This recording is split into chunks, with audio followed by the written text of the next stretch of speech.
এবার বাজারে এসে গেল ঘোড়ার ডিম।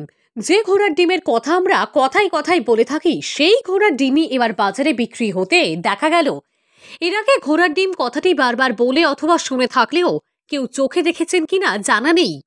ঘোড়ার ডিম বিক্রি হচ্ছে এমন খবর ছড়িয়ে পড়তেই হু হু করে ক্রেতারা ভিড় জমান আর তা কিনতে শুরু করেন। কিন্তু প্রশ্ন হলো, এই ঘোড়ার ডিম আসলে কি? কোথায় এই ঘোড়ার ডিম পাওয়া যায়? ঘোড়ার ডিম কি দিয়ে তৈরি আর কেমন খেতে? গত রবিবার বিশ্বভারতীর কলাভবনের ঐতিহ্যবাহী নন্দন মেলা বসেছিল বিশ্বভারতী চত্বরে।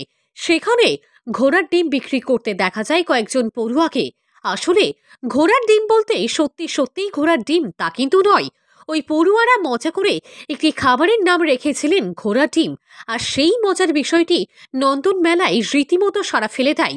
কথায় কথায় বলে থাকা ঘোড়ার ডিম নামের খাবার বিক্রি হচ্ছে শুনতেই সকলের মধ্যে উৎসাহ জাগতে শুরু করে এবং সেই মতো শুরু হয় কেনার হিড়িক।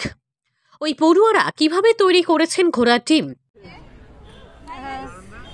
এটা হচ্ছে নারকেল আর গুড়ের পুর দিয়ে বানানো একটা পিঠা, চালের গুঁড়ো দিয়ে বানানো একটা পিঠা।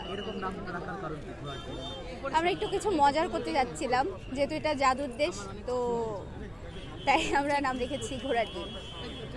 কারণ ঘোড়ার ডিম তো আমরা সবাই নাম শুনেছি, কখনো খাইনি, একটা চমক হিসেবে রাখতে চেয়েছিলাম। ভালো সাড়া পাচ্ছি। যারা নন্দন মেলার এই ঘোড়ার ডিম খেয়েছেন তারা জানিয়েছেন কেমন খেতে ঘোড়ার ডিম।